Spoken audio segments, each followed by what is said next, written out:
नमस्कार दोस्तों, आज सक्षम लाइव प्रोग्राम में आपका फिर से स्वागत है। जैसा कि आप जानते हैं कि आज का जो सब्जेक्ट था हमारा वो आओ हिंसा रोकें। और आओ हिंसा रोकें, जब हम हिंसा की बात करते हैं तो ये बहुत ही गंभीर मुद्दा है और बहुत ही बड़ा मुद्दा है। हर किसी को कहीं ना कहीं घर से निकलने में, खासकर अगर हम बेटियों की बात करते हैं, महिलाओं की बात करते हैं, बच्चों की बात करते हैं, तो घर से बाहर निकलने में ही डर लगता है। और हिंसा का प्रथम चरण शुरू होता है घर से। और जब घर से शुरू होता है तो इसी पे किसी ने दो लाइन बोला है, और वो जो खूबसूरत लाइन है वो मुझे लगता है कि मुझे आज बोलना चाहिए। और वो है कि जो दूसरों को हंसाता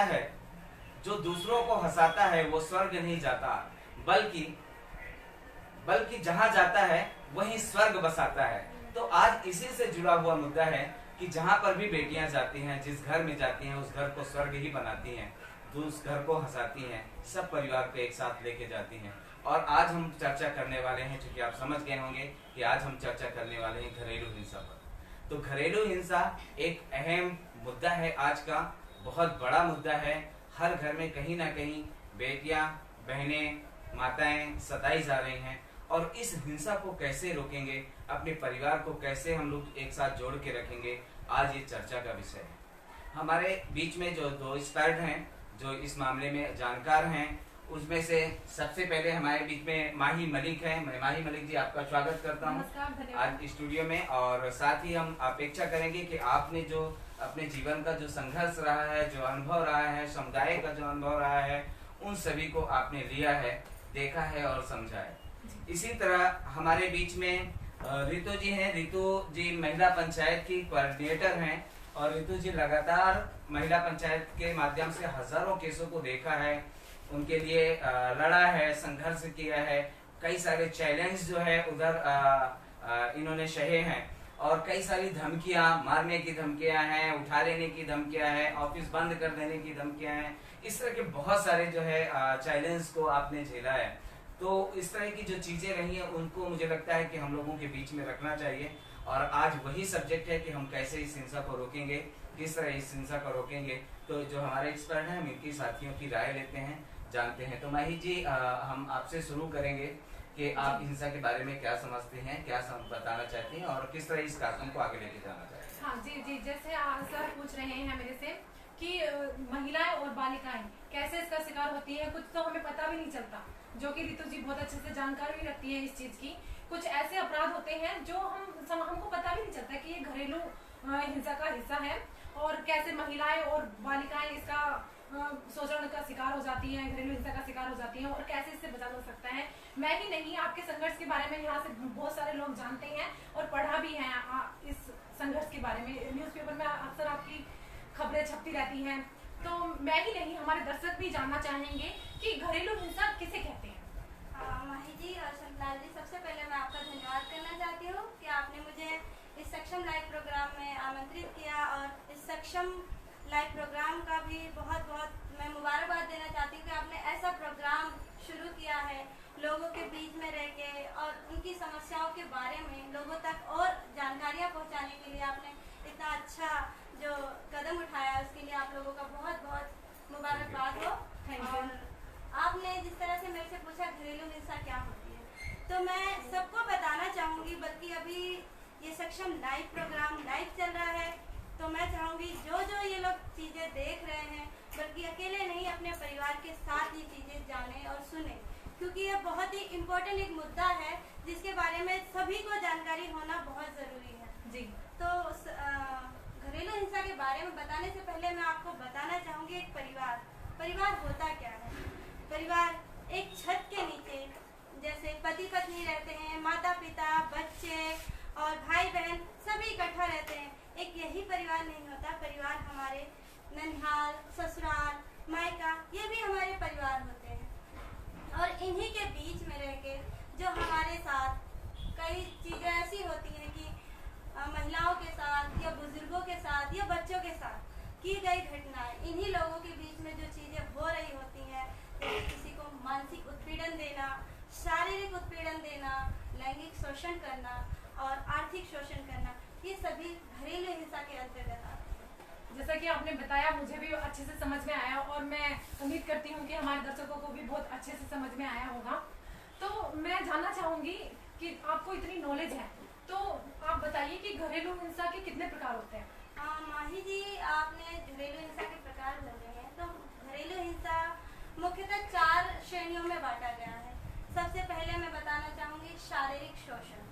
शारीरिक शोषण वो शोषण होता है जिसमें किसी को शारीरिक रूप से प्रताड़ित करना, मारना, थप्पड़ मारना, चोट पहुंचाना, दांत काटना या किसी चीज़ से ऐसी घाव देना, ये सब शारीरिक हिंसा में आता है। और इसी के एक दूसरी श्रेणी है लैंगिक हिंसा।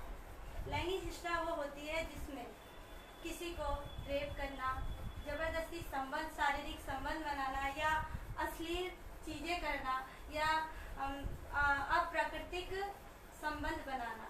और इसी में आता है कि किसी को अश्लील चीज़ों को देखने पे मजबूर करना, ये लैंगिक हिंसा में आता है। और इसकी तीसरी श्रेणी में बताना चाहूँगी मानसिक हिंसा। मानसिक हिंसा एक ऐसी हिंसा है जिसमें व्यक्ति जो होता है, या महिला हो या पुरुष हो, चाहे बच्चा हो या वृद्ध हो, इसमें व्यक्ति अपने मानसिक चीज़ों को भूल के एक चीज़ पे स्थित हो जाता है, स्थिर हो जाता है। उस चीज़ को वो किसी को बता नहीं पाता, अंदर ही अंदर घुटता रहता है, वो मानसिक हिंसा में आता है।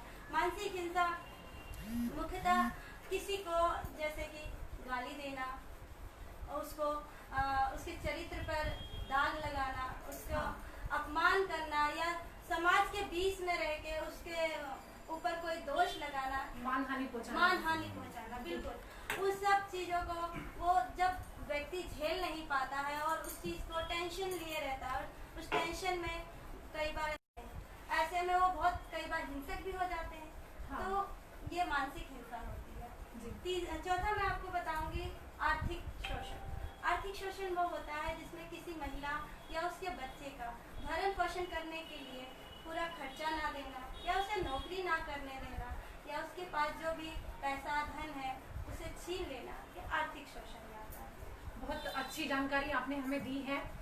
मुझे बहुत अच्छे से समझ में आ रहा है और पता भी चल रहा है कि घरेलू हिंसा कैसे कैसे होती है और किस प्रकार से होती है, वरना कुछ लोगों को पता ही नहीं होता। मुझे भी पहले नहीं पता था कि ये सब ऐसे गाली गलौज भी घरेलू हिंसा का एक पार्ट है। तो अभी इसमें कुछ जोड़ने की जरूरत है। मुझे लगता है कि आर्थिक हिस्सा में ऐसा भी होता है कि जैसे पत्नी के जो मायके से या किसी तरह जो ससुराल का जो जेवर होते हैं जो दिए जाते हैं उनको अपनी बेटियों को लोग देते हैं, उसको छीन लेना, उसको बेच देना या उसके बेच करके नशे इत्यादि के लिए उपयोग में लाना। साथ ही जो है दहेज की मांग करना, दहेज की मांग का जब की जाती है तो वो भी कहीं ना कहीं उसी हिस्से का पार्ट है और उसके कारण फिर आर्थिक भी होता है, शारीरिक उत्पीड़न भी होता है वहाँ पर परिवार के साथ में। तो इस तरह के केसेस होते हैं जो अभी देखने को दहेज के केस तो बहुत ज्यादा सामने आते हैं। लोग बाग ऐसे के दहेज मांगते हैं, जैसे बेटी ने ही कुछ अपराध कर दिया हो इंसान ने पैदा करके और बेटी के साथ साथ फिर दहेज भी चाहिए होता है। तो अगला मैं आपसे पूछना चाहूंगी कि घर में मारपीट होती है और जघन्य अपराध भी होते हैं, तो क्या वो घरेलू हिंसा के अंतर्गत आते हैं? जघन्य अपराध, घरेलू हिंसा, सबसे पहले जघन्य अपराध का एक घरेलू हिंसा एक कारण है। जब छोटी छोटी बातों पे घरेलू हिंसा शुरू होती है, वो बढ़ते बढ़ते बहुत आगे बढ़ जाती है, जिसके कारण जो जिनके साथ ये चीज़ें होती हैं, अभी मैंने जैसे आपको बताया मानसिक हिंसा देने पे वो व्यक्ति कई बार बहुत क्रोधी हो जाता है, अपनी चीज़ें दूसरों पे निकालता है। हाँ। तो वो एक अपराध कर देता है कई बार, या खुद को भी मार देता है, जघन्य अपराध में ही शामिल होते हैं। हाँ। तो इस कारण से घरेलू हिंसा ये चरण है जघन्य अपराध होने का। जी, आपने अब तक कितने केस सॉल्व किए हैं और किस किस प्रकार के केस सॉल्व किए हैं? अभी तक लगभग हमने 2000 केसेस सॉल्व कर लिए हैं। अरे वाह, बहुत अच्छी बात है कि आपने अब तक इतने केस सॉल्व किए। तो अच्छा, वो केस किस किस प्रकार के केस थे जो आपने सॉल्व किए? हाँ, इसमें रेप के केसेस हैं, चाइल्ड मिसिंग के केसेस हैं, साइबर क्राइम के हैं, घरेलू हिंसा के केसेस हैं, ईव टीचिंग के केसेस हैं और लगभग ये सारे जो चरण हैं इनमें ये सब केसेस हमने हैंडल किए। अच्छा, जैसे आप केस सॉल्व करती हैं तो कुछ तो होते हैं नॉर्मल लोग कि हाँ गुस्से में उन्होंने अपराध कर बैठे बाय मिस्टेक, गलती से, लेकिन कुछ होते हैं अपराधी प्रवृत्ति के लोग जो ऑलरेडी कुछ ना कुछ क्राइम करके बैठे हैं। तो ऐसे केस, ऐसे लोगों के केस अगर आपके पास आते हैं घरेलू हिंसा के, तो आप उन्हें कैसे हैंडल करती हैं या कैसे स्टैंड अप करती हैं इस केस पर?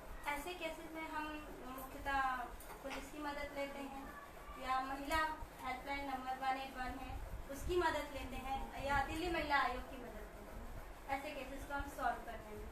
बहुत अच्छी बात है, मतलब सब कुछ ऐसे लेके चलना एक तरीके से बहुत अच्छा लगा मुझे जानकर कि हाँ ऐसे स्टेप बाय स्टेप आप सारा काम करती हैं।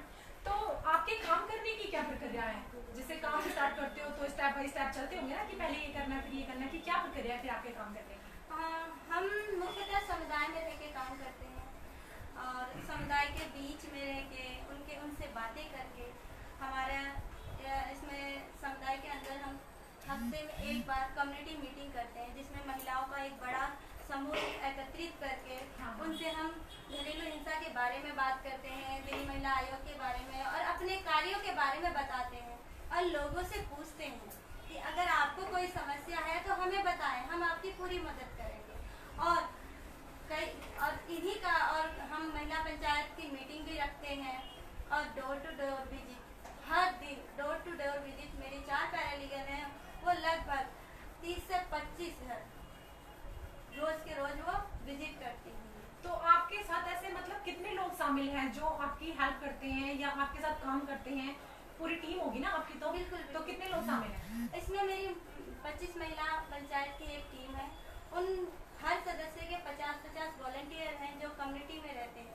जब भी कोई ऐसे अपराध होते हैं या कोई महिला किसी चीज़ से पीड़ित है तो हमें कॉल करके या हमसे मिलके हमें बताते हैं कि हाँ भाई इनको हमारी ज़रूरत है, तो हम वहाँ जाके काम करते हैं। हाँ, इसका मतलब कि कहने का मतलब आपका ये है कि कम से कम 250-300 लोगों की आपके पास में पूरी एक टीम है, जिसमें 4 पैरा लीगल वर्कर हो गए हैं, एक जो है आपका प्रोग्राम कोऑर्डिनेटर है जो आप खुद पूरे प्रोग्राम को कोऑर्डिनेट कर रही हैं, साथ ही जो है जो पैरा लीगल वर्कर हैं हर वर्कर के बीच में 25-25 लोगों की एक टीम है और उनके टीम पे वो जो 25-25 है वो भी 25-25 की एक टीम तैयार करके रखे हुए हैं। तो उस आधार पे अगर देखते हैं तो लगभग 300 के लगभग जो है पूरी टीम है आपकी जो पूरे कार्य क्षेत्र में आपका फैला हुआ है। अच्छा, साथ ही जो आपके केस की जो आप केसेस देखती हैं जो वो आपकी जो चूंकि पंचायत का नाम हम देखते हैं तो आप पंचायत किस तरह करती हैं और किस तरह निर्णय लेती हैं, मुझे लगता है वो अगर बताएंगी तो दर्शकों को और भी अच्छा लगेगा।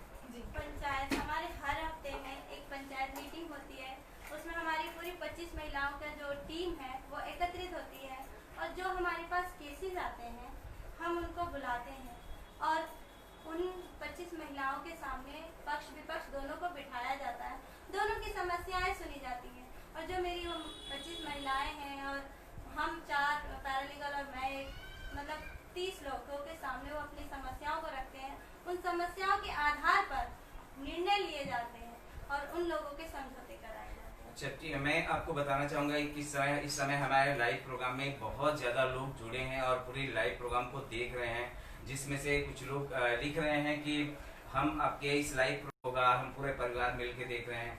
साथ ही जो है मैं आपको बता दूं कि सुरेंद्र जी हैं, उन्होंने इस प्रोग्राम की विशेषता कही और उन्होंने कहा है कि हम भी जो है इस प्रोग्राम में भाग लेना चाहते हैं, आएंगे, तो उनका भी धन्यवाद है। अरजीत भाई हैं आपको बंगाल से वो भी हमारे साथ जुड़े हैं और वो जुड़ करके इस कार्यक्रम की प्रशंसा कर रहे हैं, बात कर रहे हैं कि आप महिला हिंसा पे अच्छा प्रोग्राम कर रहे हैं। तो और साथ ही जो है यहाँ पे निधि हैं, सिन्हा जी हैं, वो भी लगातार इस कार्यक्रम से जुड़े हैं। सरिता हैं जो ओलंपिक कला से, वो भी लगातार इस कार्यक्रम से जुड़ी हैं। तो कई सारे मानिकपुर से हैं, विनोद जी हैं, वो भी इस कार्यक्रम को देख रहे हैं और लिख रहे हैं, कमेंट्स कर रहे हैं। तो आप सभी जितने भी दर्शक हैं उन सबका धन्यवाद। लगभग जो है 200 से अधिक लोग जो है इस समय लाइव प्रोग्राम को देख रहे हैं। तो इसी के आधार पे हम लोग थोड़ा सा एक जानना चाहेंगे कि आप जो चूंकि DCW दिल्ली महिला आयोग इस कार्यक्रम को पूरा देखता है साथ में सक्षम के साथ में, तो हम ये जानना चाहते हैं कि दिल्ली महिला आयोग का और आप किस तरह की भूमिका है आपकी इस तरह के केसों को? इस तरह की केसेस में दिल्ली महिला आयोग जैसे हम बहुत सपोर्टिव है क्योंकि उसी के द्वारा हमारी महिला पंचायत चल रही है। दिल्ली महिला आयोग जब हमारे पास बहुत यानी कि इस तरह के केस आ जाते हैं, मुश्किल के केस आते हैं, तब वो हमारी बहुत हेल्प करते हैं। पुलिस के द्वारा वो हमारी हेल्प करवाते हैं, कॉल के द्वारा हमारी हेल्प करवाते हैं, कई बार वो अपने सीनियर पर्सन को भी भेजते हैं ऐसे केसेस को देखने के लिए। तो दिल्ली महिला आयोग बहुत सपोर्टिव है। तो 181 जो है चूंकि लगातार वो भी महिलाओं की हेल्प के लिए बना है, तो आप लोगों ने 181 पे भी कॉल किया होगा हाँ, कई बार, बिल्कुल, तो बिल्कुल। उनका कैसा क्या रहता है आपके बीच में? 181 पे कॉल करने के बाद वहाँ से एक उसको भेजा जाता है काउंसलर को। वो विक्टिम से मिलके विक्टिम को जिस प्रकार की सहायता चाहिए होती है वो वैसी उनकी सहायता करती है, काउंसलर आती है। बिल्कुल, तो ये बहुत अच्छी बात है कि दिल्ली महिला आयोग यानी कि एक तो आपकी संस्था है जो लगातार प्रोग्राम चला रही है, वहाँ की पूरी टीम है, एक दूसरी दिल्ली महिला आयोग की टीम है, तीसरा आपका जो है खुद की 181 की टीम है। तो कहीं ना कहीं आपका एक बड़ी टीम है और जो पूरे इस तरह के कामों को देखती है। तो थैंक यू। हाँ, कुछ और? क्या आपकी कुछ शाखाएं भी हैं, जैसे मतलब अभी आप काम करती है तो शाखाएं हैं आपकी? हाँ, मैंने बताया ना, मेरी महिला पंचायत की टीम है, 25-25 तो ऐसे मतलब हाँ पूरी चेन बनी हुई है और आपको जहाँ कहीं से भी कुछ केस होता है तो वो फटाक से आपको कॉल करते हैं पूरा। बहुत बहुत बढ़िया। तो अभी आप दिल्ली के किस एरिया में काम करते हैं? अभी हम दिल्ली के शाहबाद डेयरी थाना क्षेत्र के अंडर में काम कर रहे हैं। बहुत। तो अच्छा, आप दिल्ली में काम करती हैं, अगर आपके पास क्या आपके पास दिल्ली से बाहर के भी केस आते हैं? बिल्कुल, दिल्ली के बाहर के केसेस आए, पंजाब, हरियाणा, राजस्थान, मुंबई और यूपी, बिहार तक के केसेस हमने सॉल्व किए हैं। तो आप कैसे मतलब एक्शन लेती है फिर उन केसेस पे, क्योंकि वो तो दिल्ली से बाहर के केस में? हाँ, कैसे काम करती हैं आप? जब हमारे पास ऐसे केसेस आते हैं तो हम विक्टिम से पूछते हैं कि उन्हें किस तरह से हमारी सहायता चाहिए। अगर वो कानूनी सहायता चाहते हैं या पुलिस की मदद चाहते हैं तो हम वो दिलाते हैं, या अगर वो चाहते हैं कि उनके विपक्ष को बुला के उनके साथ बिठा के बात की जाए तो हम ऐसे केसेस में एक बुलावा पत्र तैयार करके विपक्ष के पास भेजते हैं और उसमें दिन तारीख सभी लिखा होता है और उस तारीख और दिन पे विपक्ष आते हैं और दोनों पक्षों को बुला के उनकी बात सुनते हैं। तो दिल्ली में ही नहीं, आपकी दिल्ली से बाहर भी बहुत अच्छी पकड़ है, वहाँ भी जाके आप महिलाओं की हेल्प करती हैं और मुझे बहुत अच्छा लग रहा है आपसे बात करके। अभी इतना सब कुछ जानने के लिए मिल रहा है जो शायद मैं नहीं जानती थी। महिला पंचायत के बारे में मुझे इतना खासा नहीं पता था जितनी आपने अभी जानकारी दे दी, मुझे बहुत अच्छा लग रहा है जान के। तो आप ये बताइए मुझे, आप सोल्व किए हुए केसेस और रेफर किए हुए केसेस का फॉलो अप कैसे करती हैं? इसके लिए हमारे पास एक फॉलोअप शीट है, उसमें हम 3 बार फॉलोअप करते हैं केसेस के। हफ्ते में एक बार कॉल करके बात की जाती है विक्टिम से कि उनकी पहले की स्थिति और अब की स्थिति में वो देखा जाता है, उनसे पूछा जाता है कि सुधार हुआ है कि नहीं हुआ है। और फिर अगर उसने कहा कि अभी सब ठीक है तो उसके बाद हम 15 दिन के अंदर विक्टिम के घर खुद जाते हैं। एक मेरी पैरालीगल या कोई भी एक जन जाता है, उनसे बात करते हैं, आसपास के लोगों से पूछते हैं कहीं वो दबाव में आके हमसे कुछ तो नहीं बोल रही है। हाँ, तो आसपास के लोगों से जानकारी लेते हैं, उसके परिवार से बात करते हैं, उससे बात करते हैं और फिर उसके बाद हमें लगता है जब स्थिति ठीक है तो उसके बाद हम लगभग 2.5 महीने बाद फिर एक बार उसके घर जाते हैं, उससे बात करते हैं और जो विपक्ष है उससे भी बात करते हैं और पूरी जानकारी लेते हैं। फिर 3 महीने के अंदर अंदर हम दोनों पक्ष विपक्ष दोनों को अपने संस्था में दोबारा से बुलाते हैं और उनसे पूछते हैं कि अब कैसा है माहौल, क्योंकि जो लड़ाई झगड़ा उनका रहता है अभी ख़त्म हुआ या नहीं हुआ, या दोबारा उनको काउंसलिंग की ज़रूरत है कि नहीं है, ये सब जानकारी लेते हैं और फिर एक धन्यवाद पत्र भी वो लोग हमें लिख के देते हैं। तो इस तरह से हाँ, कि कैसे आप परिवारों को टूटने से बचाती हैं। हाँ, और महिलाओं को हिंसा जिन पे हो रही होती है उनकी आप हेल्प करती हैं। जी, आप अधिकतम केस कहाँ रेफर करती हैं? जैसे रेफर करना होता है तो कहाँ करती हैं? अधिकतम पुलिस के पास 181 महिला हेल्पलाइन नंबर और दिल्ली महिला आयोग में हम केसेस को रेफर करते हैं। अच्छा, महिला पंचायत का मेन उद्देश्य क्या है? महिला पंचायत का मेन उद्देश्य तो यही है महिलाओं के हितों की रक्षा करना, महिलाओं की सुरक्षा करना और उन्हें मोटिवेट करना हाँ, आगे अपना सेल्फ कॉन्फिडेंस बना के रखें और ऐसे मतलब हिंसा का शिकार ना बने। गुड, बहुत अच्छा काम करती हैं आप। तो आप केसेस का दस्तावेज कैसे बनाती हैं? कैसे शुरू से लेके आखिर तक पूरा कैसे दस्तावेज तैयार करती हैं? केसेस के दस्तावेज सबसे पहले हमारे पास विक्टिम आती है, वो अपनी समस्या बताती है, उसकी समस्या के आधार पर एक लिखित में एप्लीकेशन ली जाती है और वो क्या हमसे सहायता चाहती है उसके अनुसार हम उसकी सहायता करते हैं। अगर वो समझौता चाहती है तो हम विपक्ष का फिर एक केस शीट तैयार की जाती है जिसमें पक्ष और विपक्ष दोनों की पूरी डिटेल होती है, जैसे पता हुआ, फ़ोन नंबर हुआ, माता पिता का नाम और उसका पक्ष और विपक्ष दोनों का ही पूरी डिटेल होती है। उसके बाद एक बुलावा पत्र तैयार किया जाता है। बुलावा पत्र वही दिन तारीख जिसमें लिखा होता है उस समय पे दोनों पक्षों को बुलाया जाता है।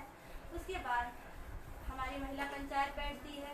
महिला पंचायत में एक समझौता पत्र तैयार किया जाता है जिसमें पक्ष और विपक्ष दोनों की शर्तें लिखी जाती हैं कि दोनों को क्या शर्तें लिखवानी है, क्या चाहिए उनको एक दूसरे से। उसके बाद जब ये समझौता पत्र तैयार होने के बाद हम एक फॉलोअप शीट लगाते हैं और एक केस नंबर फाइल को देके वो फाइल बनाई जाती है पूरी। बहुत बढ़िया।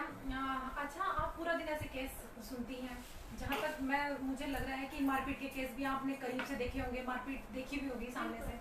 मेरे सामने ऐसा कुछ हो ना तो मैं तो नहीं सह पाऊंगी, मेरा दिल बहुत कमजोर है, मैं तो रोने लगूंगी वही, शायद कहीं ऐसा ना हो कि मेरे को हार्ट अटैक आ जाए ऐसा कुछ देख के। तो लेकिन आप ऐसी सिचुएशन कैसे हैंडल करते हो? माही जी, अब मैं क्या बताऊँ, शुरू में मुझे भी बहुत डर लगता था, तो घबरा जाती थी कि मैं कैसे करूँगी। कई केसेस तो ऐसे होते थे कि लेडीज को इतना बुरी तरह से प्रताड़ित किया होता है कि उनको घाव लगे होते थे जिन्हें देख के मैं कांप जाती थी, मुझे समझ नहीं आता था मैं करूँ क्या। और कई बार तो ऐसा होता था कि जो विपक्ष है वही हम पे हावी हो जाता था, हमें नहीं समझ आता था कि अब मैं इस सिचुएशन में क्या करूँ। हाँ, कैसे हैंडल? हाँ, लेकिन इस फील्ड में रहते रहते अब मुझे समझ आ गया और मैंने अपने आप को इतना स्ट्रॉन्ग बना लिया है कि सिचुएशन को इजीली अब हैंडल कर लेती हूँ। और जब कई बार नहीं हो पाता तो मैं अपने सीनियर पर्सन की हेल्प लेती हूँ और उनसे राय लेके फिर केस को। हाँ, ये बात सही है, एक्सपीरियंस बोलता है। तो आपको अच्छा खासा एक्सपीरियंस हो गया। अभी आपके पास अगर कोई ऐसा केस आता होगा, मेरे ख्याल से शक्ल देख के ही आपको पता चल जाता होगा कि कौन झूठ बोल रहा है और कौन हाँ, सच बोल रहा मोस्टली है। केसों में तो ऐसा होता ही है। तो आप मुझे ऐसी कोई केस स्टडी बताएंगी जो आपके दिल को बहुत ज्यादा छू गई हो? माहिर जी, ऐसे तो बहुत सारे केसेस हैं। हाँ, लेकिन कोई एक जो अभी हम सारी स्टडी नहीं बता सकते ना, हाँ, वो तो है ही है। लेकिन कोई एक ऐसी केस स्टडी जो आपके दिल को बहुत ज्यादा छू गई हो। बिल्कुल, आप जब ऐसा कह रहे हैं तो उन केसों में से एक केस मैं आपको बताना चाहती हूँ। एक महिला है नीलम नाम की, और नाम ये बदला हुआ है, मैं उसका रियल नेम नहीं बता रही हूँ। हाँ, ऐसे ठीक है, भावना को ठेस पहुंचे बिल्कुल, किसी को। उसको हाँ। भावनाओं को ठेस ना पहुंचे, इसलिए मैं बदला हुआ नाम बता रही हूँ आपको। तो एक बार उसका क्या था कि उसका पति उसको बहुत मारता था, बेल्टों से मारता था, इवन कोई लोहे की चीज़ गर्म करके उसके किसी भी अंग पे लगा देता था और डंडों से मारता था।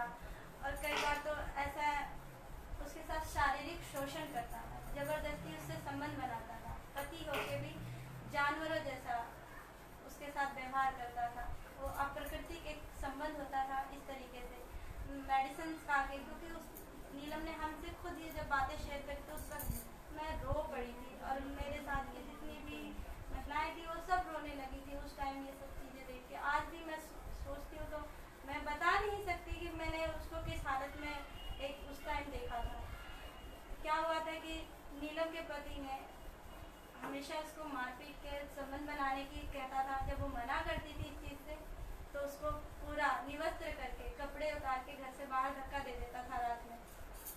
तो उस टाइम एक दिन ऐसा हुआ, दोबारा से उसके पति ने ऐसा ही किया और बहुत मारा हुआ था, बेल्टों से उसके शरीर पे इतने मोटे मोटे घाव भरे हुए थे, कई जगह से तो मतलब ऐसा लगा खून के थक्के बाहर आ रहे हैं ऐसा लगता था। तो क्या हुआ कि हमारी एक वॉलंटियर थी, उन्होंने हमें कॉल किया रात के 11:30 बजे। उन्होंने हमें बताया कि उनके पड़ोस में ऐसा ऐसा हो रहा है। जब हम वहाँ पर पहुँचे तो हमने क्या देखा, नीलम एक टूटी हुई चटाई सी ओढ़े और बेहोश पड़ी है और उसके शरीर पे कोई कपड़ा नहीं था। और जब उसके पति को पता चला कि हम लोग आए हुए हैं तो उसका पति भाग गया था वहाँ से। फिर हम नीलम को उठा के लेके गए, 100 नंबर को कॉल किया, हमने उसका मेडिकल करवाया। अम्बेडकर में 2 दिन तक वो भर्ती रही। तीसरे दिन जब वो हमारे पास आई तो उसकी हालत में थोड़ा सुधार था। फिर नीलम की हमने FIR वगैरह भी करा दी। आज उसका केस कोर्ट में चल रहा है। नीलम अपने पति के साथ रहना नहीं चाहती है, आज वो अपने पति से अलग रहती है, लेकिन नीलम हमसे जुड़ी और जुड़ने के बाद नीलम को पढ़ना लिखना भी नहीं आता था, जो वो हमारे पास डेली आ जाती थी। तो हमने अपने पास उसे बिठाया, उसे पढ़ना लिखना भी सिखाया। नीलम आज पढ़ भी लेती है, इवन अपने छोटे बच्चों के 2 बच्चे हैं उसको, उनको पढ़ाती भी है, तो अच्छा लगता है। नीलम फिर कहती कि दीदी मेरा पति तो है नहीं क्योंकि वो भाग चुका था। हाँ। अब मैं अपना जीवन निर्वाह कैसे करूँगी, कुछ भी था, कम से कम खाने को 2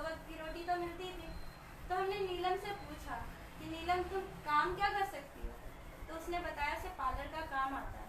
तो हमने नीलम से बोला जब आपके हाथ में इतना अच्छा हुनर है तो आप कहीं नौकरी क्यों नहीं करती हो। फिर हमने रोहिणी सेक्टर 25 में एक हमारी फ्रेंड है उससे कॉल करके बात की तो उसने अपने पार्लर में उसको रखा। आज नीलम अच्छे माहौल में जाती है तो हमारे पास आती है, आप विश्वास नहीं करोगी नीलम इंग्लिश के वर्ड कई बार बोल के हमसे बातें करती है। तो हमें बहुत अच्छा लगता है कि अच्छे माहौल में जाने के बाद नीलम के अंदर इतना चेंज आया। आज वो अपने पैरों पे खड़ी है, खुद को भी स्टैंड किया है।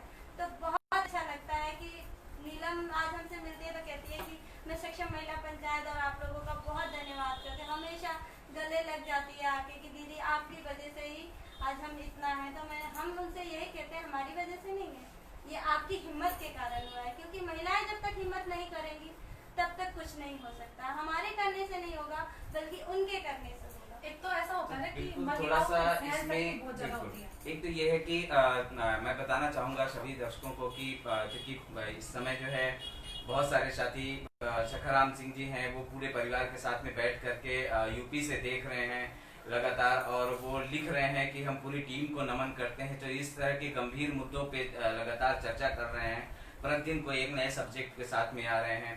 इसी तरह है शांति पासवान जी हैं वो थैंक्स बोल रही हैं पूरी टीम को और कह रही हैं कि ये अनुभव पूरे देश के लिए काम की चीज है और हम भी इस तरह के कार्यक्रम में आएंगे और आगे देखेंगे। साथ ही हमारे साथ में मनोज अनुरागी जी हैं जो वो भी इस कार्यक्रम से जुड़े हुए हैं लगातार और विकास जोशी जी हैं वो लगातार जुड़े हैं। तो सब लोग लगातार कमेंट्स कर रहे हैं, बोल रहे हैं और देख रहे हैं पूरे कार्यक्रम को और समझ रहे हैं। तो आप सभी का धन्यवाद कि आप लगातार कार्यक्रम से जुड़ करके इस समझ को बना रहे हैं।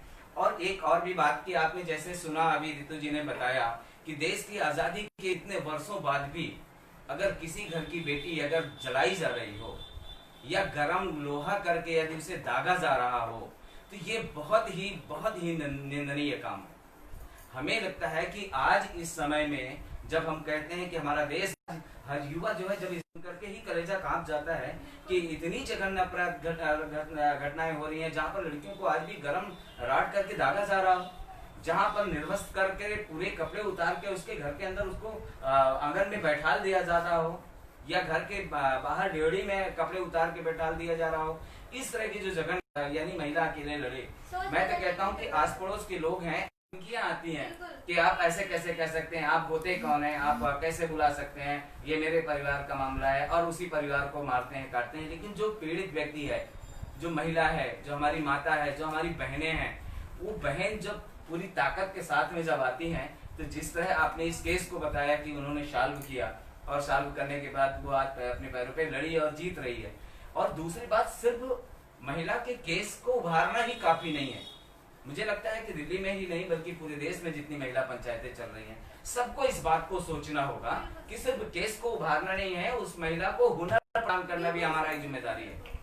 और वो हुनर अगर उसे मिलेगा, बिल्कुल अगर वो हुनर मिलेगा तभी वो अपने पैरों पे खड़े होकर के इस तरह के जुर्मों का मुंहतोड़ जवाब दे सकती है। तो ये बहुत अच्छी आपने केस स्टडी जो रखी है और इस समय मैं बता रहा हूँ कि आपको बहुत सारे लोग देख रहे हैं, लगातार कमेंट्स कर रहे हैं, बात कर रहे हैं और अपना जो उनका जो खुद का है वो सब कुछ देख करके अपना अनुभव व्यू कर रहे हैं। मैं चाहता हूँ कि अगर ऐसी कोई घटना है, मुझे लगता है कोई घटना जो है वो अगर होती है नहीं आ रही है तो आप उसको बिल्कुल ध्यान पे रखें और उस तरह की हमें जो है बताएं कि क्या है, क्या होना चाहिए इसके लिए। और अगर आप तैयार हैं इस तरह की घटनाओं को आने के लिए तो ये हमारे लिए, आपके लिए, ये सब के लिए बहुत अच्छी बात है और हमें इस तरह लगातार हमें देखना पड़ेगा, करना चाहिए। हाँ, तो मैं अभी जानना चाहूंगी जैसे अभी कोविड-19 जैसी महामारी पूरी दुनिया में फैली हुई है तो ऐसे में सब लोग, लॉकडाउन भी लगा हुआ है, सब लोग घर पे हैं, तो क्या ऐसे में घरेलू हिंसा के केस कम हुए हैं या ज्यादा हुए हैं? हमारे बहुत बढ़ गए हैं केसेस, घरेलू हिंसा के केसेस इतने बढ़ गए हैं कि बता नहीं सकते कि हम लॉकडाउन के अंतराल में भी इतने केस कॉल आते थे हमारे पास कि हम उसको कैसे हैंडल करें समझ ही नहीं आता था, क्योंकि कैसे जाएं उनके पास, तो मन चल रहा था कैसे उनकी समस्याओं को दूर करें। और क्योंकि आप जानते हो हम ऐसी कम्युनिटी में काम करते हैं जो कि झोपड़ी का एरिया, जहाँ पर डेली कमाना डेली खाना का है। हाँ, और ऐसी स्लम एरिया। बिल्कुल ऐसी स्थिति में जब रोजगार ही नहीं रहता, खाने पीने के भी लाले पड़ गए थे, उस बीच में कई पतियां ऐसे होते थे कि शराब पीते हैं, घर का सामान बेचने लग गए थे, पत्नियों को मारने लगे थे इस कारण से कि उन्हें शराब के लिए पैसे नहीं मिलते थे। हाँ। नशा करने के लिए चीजें और शराब भी बंद हो गई थी, तो और ज्यादा चिड़चिड़ा होकर अपनी पत्नियों पे बच्चों पे गुस्सा होता, इस कारण से घरेलू हिंसा और ज्यादा बढ़ गई। हाँ, घरेलू हिंसा जैसे अपराध और बढ़ गए लॉकडाउन में कोविड-19 के चलते हुए। वैसे होना चाहिए था कि प्यार में आपस में बैठ के घर में बैठ के ये अपराध नहीं, बल्कि और ज्यादा बढ़ गए क्योंकि चाहिए तो हमने 181 और किसी सहायता नहीं उन केसों को सुलझाने। अच्छा, बहुत बढ़िया, आपने बहुत अच्छा काम किया है, इतने लोगों की हेल्प की है। ऐसे में ही मैं अभी केस बताती हूँ। हाँ। कि अभी एक केस था, एक पति ने, वो मैं नाम नहीं लेना चाहती, जी नाम मत लीजिए, किसी किन्नर के चक्कर में पड़ के अपनी पत्नी को छोड़ दिया उसने, और पत्नी को भगा के दोनों बच्चे भी उससे छीन लिए। बच्चा एक 8 महीने की लड़की, 2 साल का लड़का था। अब दोनों बच्चे छोटे, माँ कैसे बर्दाश्त कर ले? हाँ। एक बार वो अपने पति को छोड़ सकती है, लेकिन माँ बच्चों को नहीं छोड़ सकती। हाँ, जो ममता हाँ। होती है, ममता में नहीं छोड़ा जा सकता। तो यहाँ तक कि वो लेडी फिर मेरे घर भी आई, अच्छा, घर आई रोते जी। हुए। अब लॉकडाउन की स्थिति में मैं उसे फिर भी मैंने ऐसी स्थिति में उससे बात की, और फिर मैंने दिल्ली महिला आयोग में सीनियर पर्सनों से बात की। वहाँ से फिर पुलिस के पास कॉल गया, पुलिस के पास ये लेडी कई बार गई, पुलिस वालों ने खुद इसे गाली दे के भगाया। जब ये सारी सिचुएशन इसने आके हमें बताई, तो जब सीनियर पर्सन ने वहाँ पर बात की, तो जिस पुलिस वाले ने उस लेडी को गाली दी थी उसको भी डांट पड़ी, इवन उसको मतलब सस्पेंड करने की स्थिति में आ गया था। लेकिन बाद में उसने लेडी से माफ़ी मांगी, वहीं पर हमारे सामने की बात है, और माफ़ी मांगी कि अब दोबारा ऐसा कुछ नहीं होगा। बाद में वो पुलिस वाला खुद गया उसके हस्बैंड के घर, दोनों बच्चे दिलाए। आज वो अपने हस्बैंड से अलग रह रही है, लेकिन खुश है। हाँ, उसके बच्चे दोनों उसके पास। बिल्कुल, इसका मतलब ये है कि हमें जहाँ तक मानना है कि पुलिस को और सक्रिय रूप से जो है घरेलू हिंसा के केस को देखना पड़ेगा। थोड़ी पुलिस अगर और भी ज्यादा सक्रिय हो, ऐसा नहीं है कि सक्रिय नहीं है, लेकिन अगर और भी सक्रिय हो तो मुझे लगता है ज्यादा अच्छा क्योंकि होगा। लॉकडाउन की स्थिति ऐसी थी सर, पुलिस वालों पे भी बहुत प्रेशर था, वो कहाँ अपना काम देखते, इस कारण से कई बार। हाँ, अभी जैसे कोविड-19 जैसी महामारी चल रही है, तो उसमें काफी पुलिस वाले भी मतलब इस रोग की चपेट में आए हैं, तो वो भी देखना होता है, काफी कुछ उनको भी हैंडल करना होता है। तो इस समय आपको बहुत सारे हमारे दर्शक देख रहे हैं, आप उनको और हमें क्या संदेश देना चाहिए?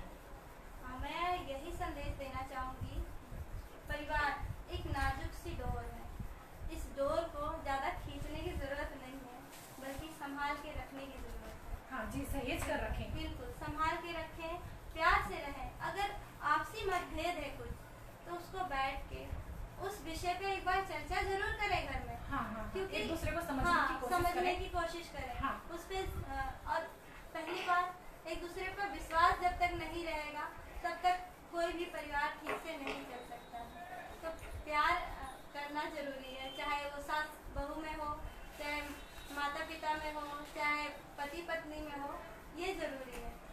एक दूसरे को समझने की जरूरत है। तो मैं यही सबसे रिक्वेस्ट करूँगी, अगर आपके परिवार में ऐसी कोई समस्या है, तो सबसे पहले उसको अपने पास बैठ के सॉल्व करने की कोशिश करें, समाज में उसे फैलाने से पहले। और मुझे लगता है कि इसके साथ साथ हमें जो पारिवारिक जो सामंजस्य है, इसको बनाने का प्रयास हमें लगातार करना चाहिए। और इसमें सबसे बड़ी बात यह है कि हम लोगों की जो सहनशीलता है उसको थोड़ा बढ़ाएं। महिला अगर सब कुछ बर्दाश्त कर सकती है, अगर सह सकती है, तो पुरुष को भी थोड़ा सुनने की आदत डालना पड़ेगा। और वो चाहे कोई बच्चा हो, चाहे घर की बेटी हो या कोई महिला हो, वो जो है पूरी तरह अगर सुनना चालू कर दें, सुनने के बाद समझना चालू कर दें एक दूसरे पे। मुझे लगता है कि और भी जितने केसेस आए हैं, मुझे लगता है हमारे जो केसेस आ रहे हैं उसमें से लगभग 10 से 20% तो ऐसे केस रहे हैं, वो केस जो जिन केसों में सिर्फ अविश्वास की भावना है। अविश्वास यानी कि पत्नी पे शंका करना है, या पत्नी जो है पति पे शंका कर रही है, तो शंका के नाते पूरा परिवार बिखर रहा है। और ये बहुत बड़ी बात है कि लगभग 2000 से अधिक परिवार, यानी जो परिवार बिखरने वाले थे, बिल्कुल टूटने वाले थे, एकदम अलग होने वाले थे, उन परिवारों को एक साथ जोड़ देना, ये अपने आप में बहुत बड़ी बात है। कि आपने इतना अच्छा काम किया है, इस तरह करके आपने पूरे समाज को जोड़ने की बात की है। तीसरा हम लोग ये बात कर रहे हैं कि जो घरेलू हिंसा का जो प्रथम चरण चालू होता है, जहाँ पे चूंकि अगर हम लोग अपनी कमाई, अपनी मेहनत पे भरोसा रखेंगे तो मुझे लगता है कि हमें दहेज मांगने की या इस तरह करने की बातें नहीं होंगी, क्योंकि दहेज के भी बहुत सारे केसेस हम लोगों के पास में आए हैं। अब जब दहेज की बात आती है तो कहीं ना कहीं चूंकि हर व्यक्ति, हर परिवार काम करके खाने वाला व्यक्ति है, और खासकर जो केसेस आ रहे हैं वो बहुत निम्न परिवार के या मध्यम वर्ग के लोगों के ज्यादा केसेस होते हैं, और उस दौरान वो सिर्फ मजदूरी करके या फिर रोजमर्रा की जो कमाई है या फैक्ट्री का है या छोटा मोटा उस तरह कारोबार करके अपना परिवार आजीविका चला रहे हैं। तो इस बारे में लड़की के साथ साथ जब हम अपेक्षा करते हैं कि भैया दहेज नहीं लेना चाहिए, तो दहेज नहीं लेना चाहिए तो हमें दहेज नहीं देने की भी हमें सोचना होगा। अब हम जब हमारी लड़की होती है, जब दहेज देने की बात करते हैं, तब तो कहते हैं कि भैया दहेज ना ले तो अच्छा है, दहेज गुनाह है। लेकिन जब हम लड़का होता है हमारे पास, तब कहते हैं काश दहेज वाला कोई मिल जाए लड़की तो ज्यादा अच्छा है। अगर ये मानसिकता अगर परिवार की नहीं जाएगी तो फिर मुझे लगता है कि वो पारिवारिक जो जीवन है वो उसी तरह चलेगा और दहेज कभी बंद नहीं होगा। सोच बदलने की जरूरत है। और खासकर लड़कियां, क्योंकि लड़कियां तो आजकल जो है अच्छा खासा मुकाम हासिल कर रही हैं, लड़कों से कहीं ज्यादा पढ़ाई लिखाई में आगे आ रही है। चाहिए सर, क्योंकि जो परिवार है ना वो लड़कों पे ज्यादा विश्वास रखता है कि ये हमारा आगे की पीढ़ी चलाएगा या हमारा देखभाल करेगा, लेकिन ज्यादातर अब परिवार को ये कोशिश करनी चाहिए कि लड़कियों पे जो लड़कियों पे फोकस करें, उनकी एजुकेशन पे फोकस करें। अगर वो अपने पैरों पे खड़ी हो जाएंगी ना तो मेरे ख्याल से दहेज देने की जरूरत ही नहीं पड़ेगी। जो काम लड़के नहीं कर सकते आज के समय में लड़कियां कर रही हैं। लड़के आज अपने माता पिता को पूछते तक नहीं है, कई केसेस जैसे हमारे पास आए। लेकिन बेटियां जो है शादी के बाद भी अपने माता पिता के लिए तत्पर रहती है, हमेशा खड़ी रहती है, उनकी चिंता करती है। तो इसीलिए लड़कों से ज्यादा मैं तो कहूँगी बेटियों पे ज्यादा और दोनों पे ध्यान देना बहुत जरूरी है। एक्चुअल सच ये भी है कि हमारे देश के प्रधानमंत्री ने भी कहा था कि हमें लड़कों का भी भविष्य बचाना होगा, क्योंकि अगर इस दिशा पे लड़के जा रहे हैं, नशा की तरफ ज्यादा उनका झुकाव हो रहा है, उस तरफ ज्यादा भाग रहे हैं, जल्द पाने की कोशिश में वो कोशिश कर रहे हैं। साथ ही घरेलू हिंसा ही एक ऐसा कारण है जब जो है परिवार में कोई ना कोई आत्महत्या करने की कोशिश करता है। और एक और भी बात है कि जब आप किसी एक महिला के साथ हिंसा कर रहे हैं, जब आप अपनी बहू के घर में, जो अब आपकी बहू घर पे आई है, तो उसके साथ जो हिंसा कर रहे हैं, मुझे लगता है कि वो सिर्फ बहू नहीं प्रताड़ित होती है, पूरा परिवार उसमें प्रताड़ित होता है। और अगर आप उसको देखेंगे, अगर आप उसको पूरी तरह समझेंगे, तो जब आप किसी महिला को मारेंगे यानी किसी, तो उसका जो बच्चा है उसको आप अगर देखेंगे तो बच्चा रोता है, वो बच्चा चिपटता है माँ से, बाप से चिपट के बताने की कोशिश करता है जितना उससे हो सकता है। तो बच्चा भी शारीरिक और मानसिक रूप से प्रताड़ित होता है। और ये एक बहुत बड़ी बात है, हमारे देश में तो खैर ज्यादा है कि हर कमजोर आदमी ही कमजोर आदमी को दबाता है। तो सबसे कमजोर किसको मानते हैं? बच्चे को। सबसे कमजोर किसे मानते हैं? महिला को। तो कहीं से भी आप कुछ भी अगर आप अपने माइंड में लेके आएंगे, या कहीं से कुछ विवाद होगा, या आपके ऑफिस का विवाद होगा, आपकी फैक्ट्री का विवाद होगा, आपके दोस्तों का विवाद होगा, तो आप पूरी गुस्सा आने के बाद अपने परिवार में क्यों उतारते हैं? अपने बच्चों पे क्यों उतारते हैं? क्योंकि वो कमजोर होता है। तो हमें जो है, हमें इस बात पे बिल्कुल ध्यान देना चाहिए कि हमें कमजोर पे अपना गुस्सा नहीं उतारना है, बल्कि अपनी गुस्सा को काबू करना है और उस परिस्थिति में परिवार को बताना है और बता करके साथ में लेके जाना है।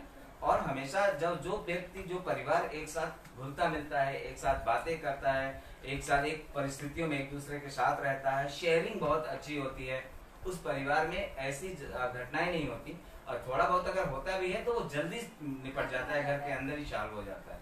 तो सहनशीलता सिर्फ महिलाओं के लिए नहीं है, बल्कि पुरुषों के लिए भी है कि वो लोग भी सहें और वे अपनी सहनशीलता को बना के रखें, परिवार को एक साथ जोड़ के रखें। और इस तरह के कार्यक्रमों के लिए कई साथियों ने और भी कमेंट्स किया है। चूंकि हमारे पास समय बहुत कम है और उन साथियों से मैं माफी मांगता हूं कि मैं उनके बारे में बोल नहीं पा रहा हूं, उनका बता नहीं पा रहा हूं, क्योंकि चर्चा बहुत जरूरी है और इम्पोर्टेंट मुद्दों पे हम लोग बैठ रहे हैं। साथ ही हम आपको बताना चाहते हैं कि कल जो है हमारा एक प्रोग्राम है, आओ करके सीखें।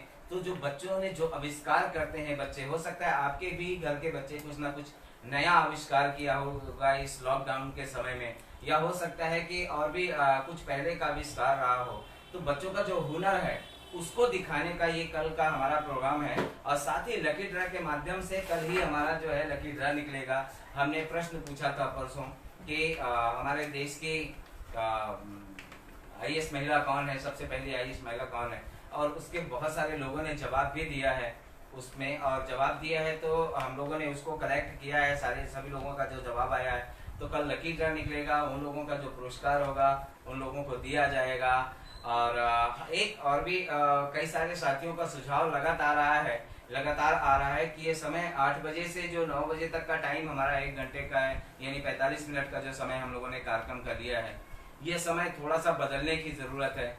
तो आप सबसे निवेदन है, क्या हम लोगों ने जो राय दिया है, कुछ लोगों ने 7 बजे से हमें राय दी है कि इस प्रोग्राम को 7 बजे से करना चाहिए, 7 से 8 करना चाहिए। क्या आप चाहते हैं कि इस कार्यक्रम में थोड़ा बदलाव किया जाए, 7 से 8 किया जाए? और अगर आप चाहते हैं कि नहीं कार्यक्रम 7 से 8 हो तो आप हमें जरूर लिख करके भेजें, क्योंकि आपकी सुविधा के अनुरूप ही हम लोग कार्यक्रम को करेंगे और डेली नियमित रूप से लेके जाएंगे। साथ ही हम आपको बता रहे थे कि आओ करके कार्यक्रम सीखे जो हमारा प्रोग्राम है, उस प्रोग्राम को हम लोगों को जो बच्चों का आविष्कार है, बच्चों की बनाई हुई चीजें हैं, बच्चे बहुत सारा आर्ट एंड क्राफ्ट का है, कुछ ऐसे इलेक्ट्रॉनिक चीजें बनाते हैं या कुछ नया आविष्कार करते हैं, वो बच्चे आएंगे और यहाँ अपना आविष्कार बना के भी दिखाएंगे और आपके बच्चों को, हमारे बच्चों को एक नई सीख देंगे।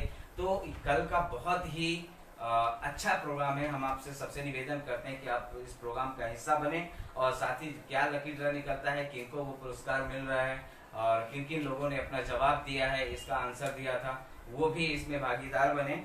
और मैं एक बार दोबारा दोहराना चाहूँगा कि हर सोमवार लाइफ स्किल पे हमारा कार्यक्रम है और दूसरा हर मंगलवार हमारा चाइल्ड राइट्स पे हमारा कार्यक्रम है, बुधवार का लोक कलाओं पर आधारित कार्यक्रम, वीरवार को मेरी दास्तां मेरी कहानी, शुक्रवार को हमारा एजुकेशन पे पूरा प्रोग्राम है और शनिवार को जो आज हम लोग चर्चा कर रहे हैं आओ हिंसा रोकें, और रविवार को आओ करके सीखें।